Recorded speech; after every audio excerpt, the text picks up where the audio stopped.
This is the second video in a series of 3 videos where I'm talking in detail about PhD programs in the United States.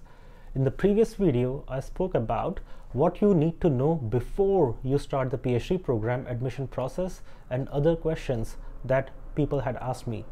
In this video, I will talk about what happens during the PhD program, what the PhD program entails, what are the expectations, and then I will answer your questions.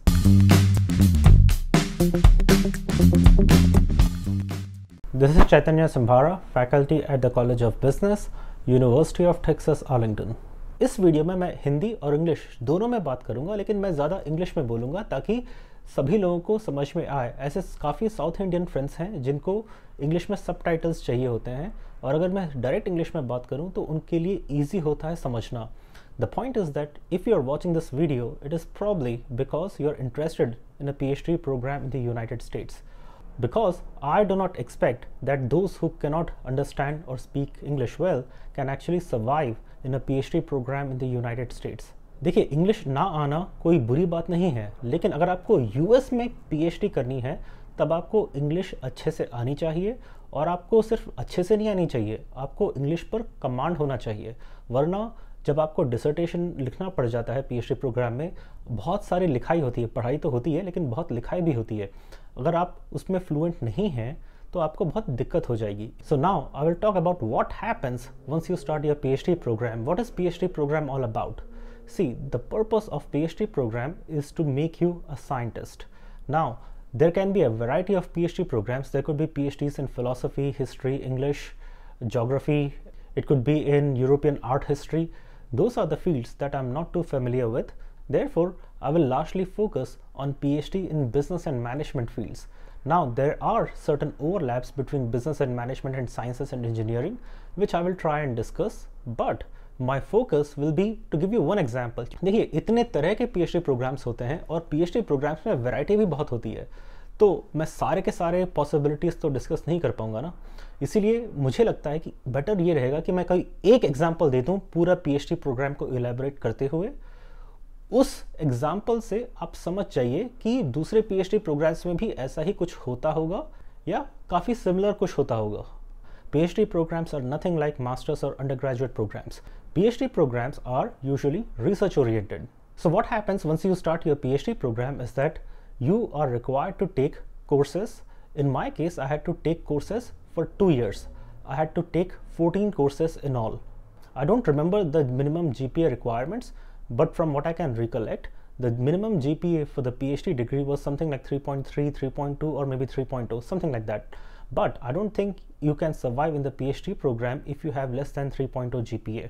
So for the first 2 years in the PhD program, you are expected to take a variety of courses, and these courses are designed to equip you with skills necessary to become a researcher. So what are those skills? When I went for a PhD program, the courses that I took included statistics, econometrics, structural equation modeling, and variety of data analysis techniques. And then I took courses on different types of research. For example, qualitative research, quantitative research, theory development, and whole variety of courses. And then I also took independent studies courses where a professor assigns you a variety of research papers, and then you have to synthesize the literature in that area and then come up with a report and hopefully come up with an idea for your own research project. So when I took courses, many of the courses required you to work on a project which could hopefully turn out to be a good research project which can eventually lead to a journal publication. In my very first semester, I took a course on managerial decision making. In that class, I started a project which was eventually published in a good journal called Journal of Management Information Systems, which is among the Financial Times 50 journals. Now, while you're taking courses, it is ideal situation if you also know what your dissertation is going to look like. And it is even better if you know who your dissertation advisor is going to be. During your period of your first year in the PhD program, or within the first 2 years of the PhD program, you can see which professor's research interests you and which professor's personality matches with your personality and who you are interested in working with, and they also have to be interested in working with you. Once that combination is set, then you start working with that professor on research projects. Sometimes the research that interests you and the project that you want to work on for your dissertation could be an ongoing project of your advisor already. However, in many cases, you need to take initiatives and make your own projects that turn out to be your dissertation. In my case, I did not get any direct project that my advisor was already working on. I had to come up with my own ideas and I had to design my own project. However, in 2 of my dissertation papers, the data came from my advisor. In sciences, for example, let's say in biology, while you're taking courses, you're also expected to spend anywhere between 1 month to 4 months in each lab. There could be many labs in a university which are run by different professors. And now while you're rotating through each lab, you can find which lab interests you, and you can also know that that lab is interested in you, and then you can choose that you want to work with that particular professor and that professor wants to work with you. So now let's keep the advisor part away for a second. What happens after 2 years is that you need to pass all those courses. In my case, I was required to complete 14 courses within the first 2 years. Only after you pass all those 14 courses and you have sufficient GPA, then you are required to take a qualifier exam. In some places it's called comprehensive exam, in some places it is called qualifier exam, whatever. In my university, in my department, we used to call it comprehensive exam. Now that comprehensive exam depends on the department that is conducting it. The nature of the comprehensive exam or qualifier exam can vary from university to university and department to department. I will discuss what my comprehensive exam was like, but you need to know that only when you pass the comprehensive or qualifier exam can you continue in your PhD program. If you fail, you are given one more chance to pass, and if you pass, then you can continue. If you fail again, you have to quit the PhD program. Now this rule could be different in other universities. Maybe some universities give you 3 chances, but at least Georgia State University, where I went to, gives you only 2 chances. In my case, thankfully, I passed in my first attempt. In my department at Georgia State University, the comprehensive exam had 3 portions. In the first portion, we were given 10 days to write a research paper. In the second portion, we were assigned a research paper and we were asked to write a review of that paper within 2 days. And in the third portion, we had to go through an oral exam. In the oral exam, the 3 professors grilled me regarding my research plans, and then there was a rapid fire round in which there were about 30 questions that were asked. I missed 2 questions. I got 28 questions right. In spite of that, my advisor was not too happy because I missed those 2 questions. My response was, I'm not a genius like you are, come on. Anyways, once you pass the comprehensive exam, then the next stage is proposal defense. In a proposal defense, you are required to come up with a complete dissertation plan, that these are the papers and these are the projects that I am going to work on, and this will constitute my dissertation. And then you have to explain each research paper within your dissertation. In my case, I had 3 papers in my dissertation, and I had to explain clearly that these are the 3 ideas that I'm going to work on, this is the data that I will collect, and this is the kind of analysis I will perform on my research projects. And then you need to identify a committee of professors. At least one member of your committee has to be a professor outside of your department, preferably outside of your university, to make sure that your university is not blindly supporting you. Usually there are 4 professors in a committee, but in my case I had 5 people. I think 5 was way too much. The problem with as many as 5 people is that it becomes very challenging to arrange a schedule for your proposal defense and eventually your dissertation defense, because their schedules have to match. I know many students have had 2 dissertation advisors, which are called co-advisors. In my case, I had only one single dissertation advisor. My dissertation advisor's name was Dr. Arun Rai, and apart from Dr. Arun Rai, I had Dr. Mark Kyle, Dr. Bala Ramesh, and then Dr. Abhay Mishra in my dissertation committee.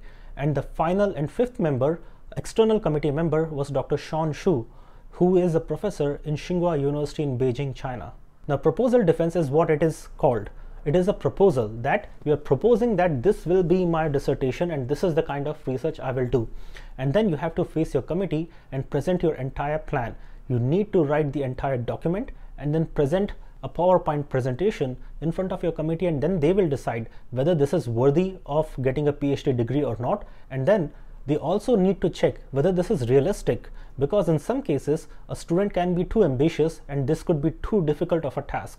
Then the dissertation committee can advise you to tone it down and make it a simpler project. In many cases, the committee members could be your co-authors on your papers in your dissertation. Then you are required to finish the proposal, which means that you are required to complete the projects. Now, a thing to be noted is that once you defend your proposal successfully, you are unofficially promoted from a PhD student to PhD candidate.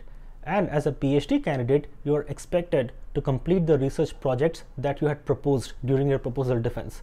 And now you are working full time on writing your dissertation. You're expected to know the entire literature in the topic on which you're working on. And apart from that, you're expected to collect data, analyze it, write your reports, and write your research paper. And once all that work is done, and when you're ready to defend your dissertation, you go back to that committee and present your final results. If the committee is satisfied that this is worthy of a PhD degree, then you're awarded a PhD, and then your title changes from Mr. or Miss something something to Dr. something something. This was all about your dissertation process. But please remember that apart from this, you're also expected to teach in many universities. In many universities, you are expected to teach multiple classes. In my case, I was required to teach at least 2 semesters.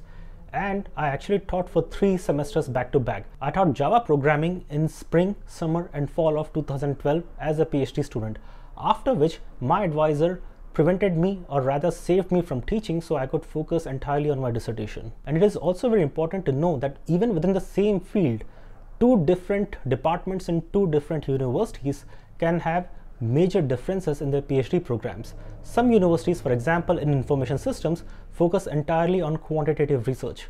However, Georgia State University, where I went to, does not do that. You can choose what kind of research you want to do. We had a very balanced faculty. There were people who were doing more of case study approach. There were people who were doing qualitative research, where they were going into companies, interviewing people and analyzing qualitative data. And there were professors who were doing quantitative research. In my case, I actually managed to do both. I had 1 paper in my dissertation which was purely qualitative, and the other 2 papers in my dissertation were hardcore quantitative in nature. So I hope you have a fair idea of what a PhD program entails. Now I will answer all your questions.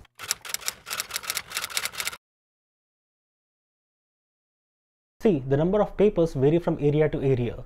In some areas, you write as many as dozen papers, and in some other areas, writing even 2 papers is an achievement. In my case, I total worked on 4 papers, but there were only 3 papers in my dissertation, and that was sufficient. That said, I also know of people who had only 1 paper in their dissertation.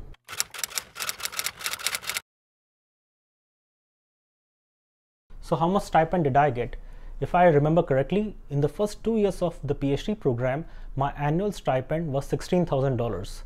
And in the last 4 years of the PhD program, my stipend was, I think, $22,000. However, the stipend also varies from universities to universities. In some universities, in some departments, you get $12,000 or maybe $15,000 as your stipend. In some other universities and other departments, you can get as much as $45,000 a year. So it really depends on the field in which you are in. Also to be kept in mind is that in some expensive cities, you're likely to get higher stipend. Now the other questions were about the kind of research assistantship or teaching assistantship. See, these things apply for master's program. However, in the PhD program, you are by default funded. If you are not funded in the PhD program, that is not a program worthy of getting your PhD from. Now, one requirement that we had in our PhD program is that we are required to teach at least 2 times. In some other universities, you have to teach to continue getting a stipend. If you do not teach, you will not get paid. Therefore, it really depends. Now, one of these questions was how to apply for funded PhD programs. Let's be real. A PhD program, at least in the United States, at least a traditional PhD program, is supposed to be fully funded. You are not expected and you should not be required to pay any fee. Instead, you get paid a small stipend. See, $22,000 is not a very big amount of money, but it should be sufficient enough to live frugally so that you can survive through your student days as a PhD student. It again really depends. There are people who finish their PhD in as less as 3 years, and there are people who can take up to 7 years. Georgia State University, where I went to, the minimum time that I know that somebody took was 4 years, and the maximum time that I also knew was 7 years. Now at Georgia State, the higher limit was 7 years. If you do not get your PhD within 7 years, you do not graduate. How much time did I take? Myself and my peers, except one, we all took 6 years to finish our PhD. The reason for 6 years was that our professor wanted us to be seasoned scholars, or at least be as good researchers as we could become, so that that 1 extra year beyond that 5th year could give us more time to prepare ourselves better. Now the expected time for a traditional PhD program is 5 years, but it really depends on your background. If you have already done quite a bit of research in master's program and you are carrying it forward, maybe you can graduate early. Please understand this thing. Finishing your PhD early is not necessarily an achievement. It is better to do a good PhD with good number of papers rather than trying to finish it early with fewer papers and poor quality dissertation. Now, dissertation of poor quality doesn't mean that it is terrible. All I'm saying is that it has to meet minimum standards, but the better your dissertation is, the better are your chances that you can be a successful researcher. See, this is a question for biology kind of students and medical field. I am not into that field, so I won't be a good person to answer that question because I do not know much about translational research. Next question is perhaps one of the most important questions.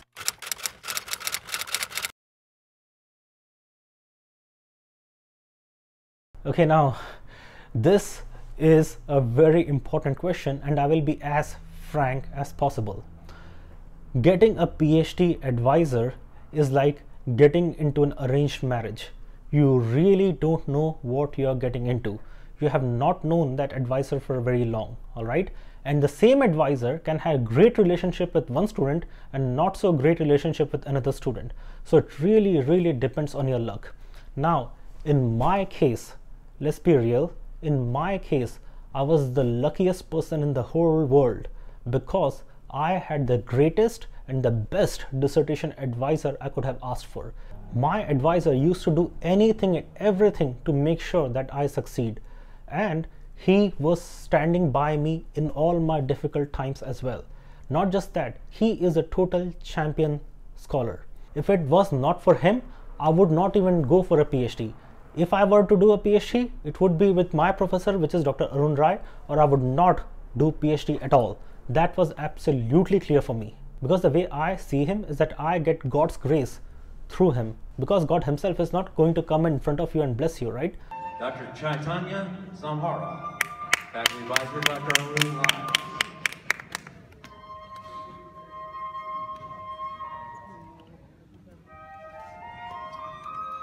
Now, let me also make it clear that not everybody has this kind of experience. I have seen very tragic cases. Let me just quickly tell you about those terrible experiences. Example number 1. There was this professor in another university with whom I took one class. He was an absolute tyrant on his student. She in fact went through extreme depression and she had to take a leave for 1 year because she could not handle that much pressure from him. In fact, he used to be very bully kind of a person, and then she eventually quit. Second example is of an advisor who wanted his student to fail in his dissertation defense. He didn't even want to sign on his dissertation defense and let him graduate. But the committee members convinced him and he eventually relented and let that student pass. That was not example from Georgia State University, but some other university, but I know of such an example. Third example is of a couple who were both students of the same advisor, and she used to insult that couple all the time. In fact, when the husband graduated and the wife was looking for a job, this lady would not even agree to write a recommendation letter. Forget that, she won't even respond to the emails. And the fourth horror story is a recent story that I came to know, where this dissertation advisor let his student graduate but refused to help or collaborate with her in future. But that said, I gave two extreme examples. Usually, in most cases, the relationship between a student and his advisor or her advisor is somewhere in the middle. It is not that great as it was in my case. In other cases, it was not as bad as I just discussed. So it really depends on your luck. But what I can do is that I can actually tell you and explain to you why I believe I had the best advisor in the whole world. I can actually give you some stories of what happened, but let us save it for a future video. One thing is important is that it is ideal if you can work on your PhD with a professor who's a very active and productive researcher. However, sometimes very active and productive researchers don't have enough time to guide you. So it really depends on your luck. In my case, I was with a professor who was extremely productive. In fact, he's among the top 5 best researchers in the whole world. At the same time, he would dedicate a lot of time to help you.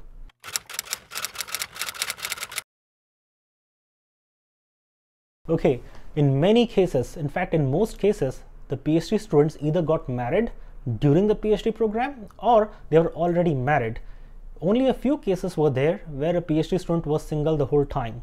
Now, it really depends. If you are married and if your wife or husband has a job, it gets even better because then you don't have to worry about finances that much. However, in some other cases where you are the sole bread earner and your entire family runs on your PhD stipend, I would recommend that you go to such a university in such a location where it is more affordable to live. For example, if you have a family to support, I would not recommend that you go live in Boston. I'm not saying it is impossible. I think it can only be more difficult. I would recommend that you go to smaller states like Kansas or Iowa or Ohio, Nebraska. In these states, the cost of living is much better and you can actually survive very well on your PhD stipend. So it really depends on the stipend that you get and the location where you are. Because let's be real, $30,000 in Boston and $30,000 in Omaha, Nebraska are not the same. That said, to simply answer your question, I will say that it is possible to live with an entire family while you're a PhD student. Many people have done that. Now, please know that there is no such thing as a standard PhD program. I would use one of my seniors, Rajendra Singh's example. He told me that PhD program is like climbing a mountain, but that mountain is not same for everybody. In fact, each person has their own mountain to climb. No two mountains are the same. Some mountains are more snow, some mountains have more of forest. It all depends. You really don't know. You will realize as you go through the PhD program. PhD program is just like general life. Some people have great time, some people have very bad time, and some people have just average time and they get through it. I did not do any part-time work. I was a fully committed PhD student. See, PhD program, at least the PhD program that I attended, was a very rigorous program. Please know that PhD is no joke. You need to do your absolute best and it can be very demanding. It really depends on how rigorous your PhD is. The point is that you're expected to do high quality research, at least in a good PhD program. So it can be very challenging to have alternate job. In fact, there was one day, only one instance, where I worked non-stop for 27 hours. And after putting 27 hours straight, I actually collapsed on the office floor.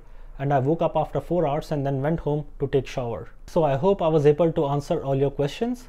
If you have any more questions, you can go to the community section on my channel and add your questions. Thank you for watching. Jai Hind and God bless the United States of America.